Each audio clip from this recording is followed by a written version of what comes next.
I'd like to invite all of you to an event that I'm producing in Los Angeles, November 10th and 11th. David Mitchell has very wonderfully been part of a coterie of people that I have been speaking to about this.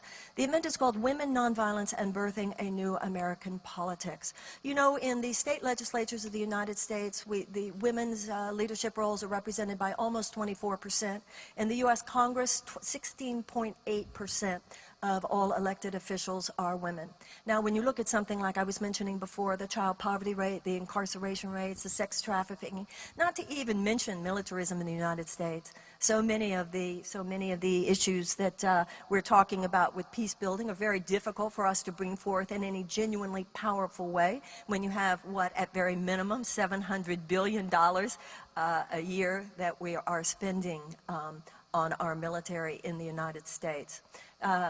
These are so many statistics that we know, but I feel politically the same way I feel spiritually, and that is that the era of data collection is over. At a certain point, you stop just talking about it.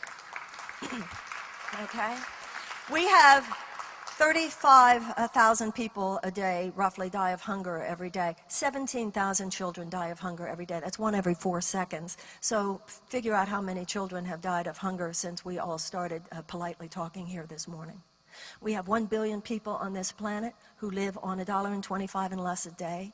We have 1 billion above that. So the bottom billion is called that, the bottom billion, and then 1 billion above that who live on $2 and less a day.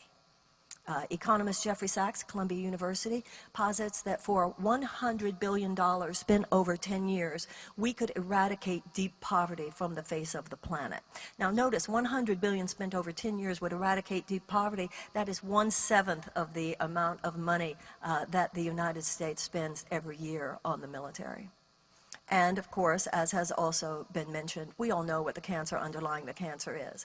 As long as the government of the United States is bought and sold by corporations and other moneyed interests, particularly now given the permission that they have given by Citizens United, none of this will change in any way that is other than peripheral. And if we are serious about peace, and we are serious about justice, and we are serious about brotherhood, we're going to have to take that on.